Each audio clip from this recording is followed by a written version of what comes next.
Yo, what is up, guys? Draco Sean here, back with another One Piece video.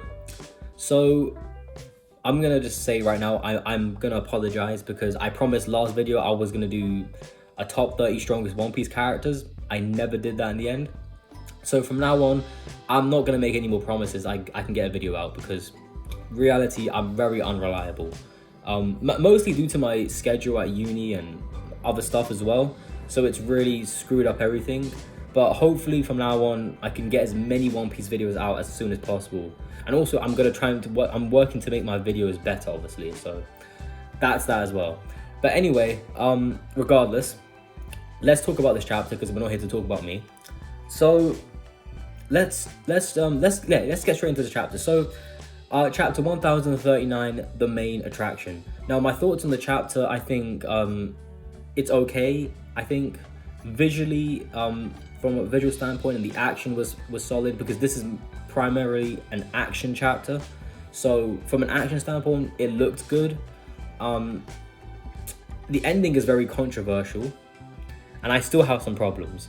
So if I had to rate this chapter, maybe I think I'm gonna be nice. I'm gonna say a 6 out of 10. But regardless, let's talk about this chapter. So we start off with Momonosuke. He's doing the same thing he's been doing for the last couple chapters, using his flame clouds to stop Onigashima from falling onto the flower capital. So this time the difference is Momonosuke hears a voice. Now, we know that's probably his ability, remember? His voice of all things. Because remember, Momonosuke has the voice of all things, like Roger, like Luffy, like Oden. He has that ability. So we're definitely going to assume that the person that Momonosuke can hear is definitely Zunisha, because remember, Zunisha he's just appeared in Wano right now, because the government were talking about seeing an island, and that island we saw was Zunisha. So we know that Momonosuke is probably gonna control Zunisha, I'm assuming, and maybe he's gonna use Zunisha to help him protect Wano. Maybe, no idea, we'll find out. I hope we do find out more about Zunisha, because there are still some hidden mysteries about him. Like, for example, why was he cursed to... Because apparently he committed a crime, and he's cursed to roam the oceans for 1,000... Was it 1,000? I think 1,000 years, wasn't it? Yeah. So, yeah, that's what's happening with that. But my theory is that I think it was Imu that has cursed Zunisha to walk for 1,000 years, because... it's funny because they also have they have very similar eye patterns as well. Like, if you look at Imu, his eye pattern, he's got the same eye pattern as Zunisha. So that could maybe imply that maybe Imu has the power to curse people, maybe? Who knows? But anyway, regardless, that I think will have some payoff. Hopefully with Momonosuke controlling Zunisha, and maybe us as readers learning about Zunisha. So we'll see where that goes. Kid and Law versus Big Mom. Let's get straight into that. So, again, like I said, visually it was fine. I think Oda is starting to notice that people are slandering Kid a bit, because he keeps doing the same things where he's just slamming his opponents with metal, and that's all he's been doing, and people keep mocking him for that, me included as well, I think. Even though Kid hasn't looked that bad as people have given him credit for, he hasn't looked as impressive as we hoped him to be. So, yeah, so I think Oda maybe is starting to take points on that. But after this chapter, once again, Law is the one who's standing out, not Kid. Like, that's my issue here. Does Oda have a problem with Kid? Because every time he keeps doing this notion where Law is the one doing the major damage on Big Mom. Like, even in this chapter, Big Mom acknowledges Law's attack more than Kid's attack. Like, Big Mom was using her lifespan to heal her broken bones, and she's referring to Law only because Law is the one who did all that damage to her, not Kid. Like, honestly, it's like Oda's trying to imply that Kid is pretty much nothing, and that's really disappointing. Like, I don't really get what Oda's trying to do with Kid at this point. Like, because Oda's been saying that Kid is the main supernova rival for Luffy, not Law. Law only became popular, he only became important because fans started to like Law. But Oda always said that Kid is the main one, not Law. So once again, even in this chapter, it's Law who is standing out, not Kid.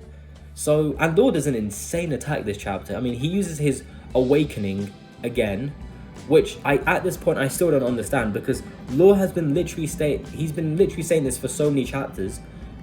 My stamina is very low. I can't do another attack. He's been saying that for so long, and he says it again in this chapter, and I'm just like really, like, is Law, like, so basically, when is Law actually gonna run out of stamina, Oda? Like, can you just be clear and concise with that? Because I don't know what's going on as a viewer. As a reader, I don't know what the heck is going on, because you said this in the last chapter, that this is my final attack I can do, yet in this chapter, Law does another attack. And then he says that's the Kid as well, that this is my final attack. So he's been pretty much saying that for like several chapters at this point. So I don't even get it with Law. But nonetheless, he still does a cool attack, but I don't know. It just, when there's writing inconsistencies, it screws up the whole process. And then with Kid, now at the end of this chapter, Kid does do something unique for once. He actually fires off some, I don't know what it is, but he fires off some like electromagnetic cannon, it looks like. And he blasts Big Mom, and it looks like Big Mom is heading for the land of Wano. So Kid is gonna send Big Mom flying from Onigashima to the land of Wano. So I guess that's gonna mean something.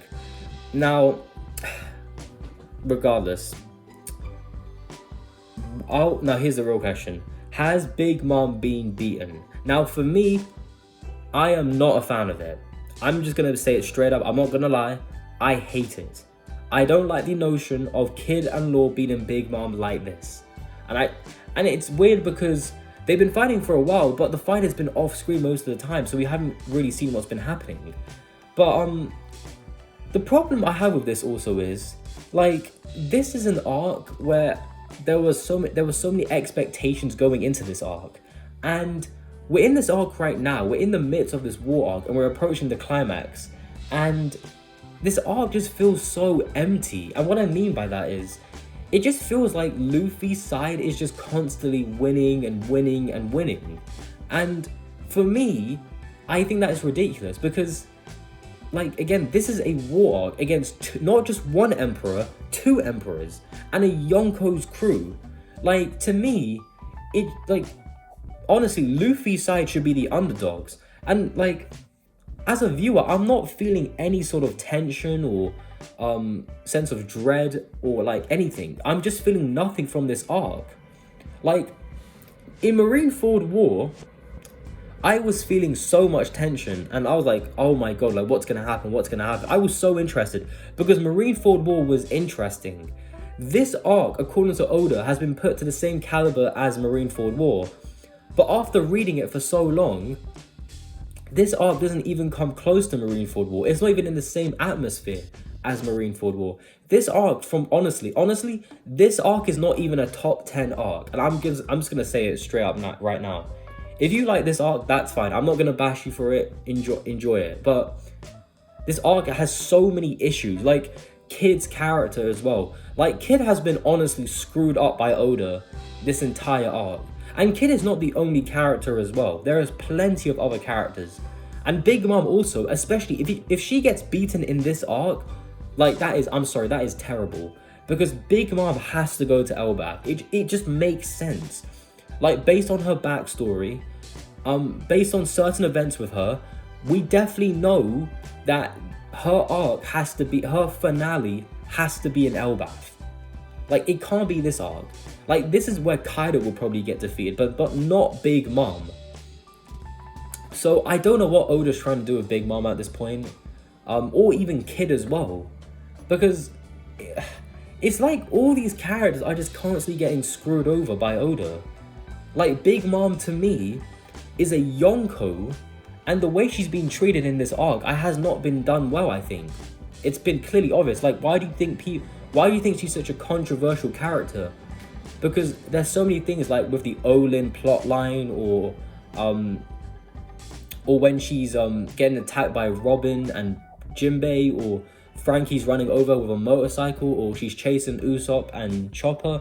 It's stuff like that just it brings shame to the name of an emperor, because that would never happen to Kaido, that would never happen to Shanks, that would never happen to Blackbeard, and that will never happen to Whitebeard. Like, for some reason, Oda likes to make Big Mom into Big Meme. So, I don't know where that's gonna go, but I'm just not feeling Big Mom at this point. And again, I hope she hasn't been beaten. I'm praying that she hasn't been beaten. But this arc so far is just it's so cliche, because it just feels like it's too easy for Luffy. Like, it feels like there hasn't been any real struggle in this arc. Like Oda's trying to imply that there is a real big struggle, but in reality, as a viewer, as a reader, I'm not feeling any sort of struggle from these characters. It just feels like it's happening so easy. Like, oh, King has been beaten, Queen has been beaten, the Toby Roper has been beaten, Big Mom has been beaten, Kaido's been beaten, and that's it. Goodbye, end of the day. We're all gonna have a banquet, we're gonna have a good old jolly time, and then we're gonna leave Wano. Like, it just feels so easy. Like, it feels like this is like a filler arc. And it feels like I'm watching some Looney Tunes stuff. Like, that's what I feel like what's going on here, because it doesn't feel like there's anything bad is gonna happen to our heroes, our protagonists. So that's my whole viewpoint on that. But again, visually, like, listen, let me just say this right now as quickly as also, just because something looks cool doesn't mean it's been written well. That's something people have to understand.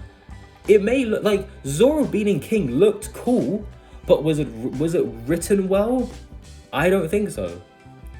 And I think also, same thing with this chapter kind of defines that chapter as well, with Zoro versus King. Like, Kid and Law may be doing some cool stuff, but has it been written well?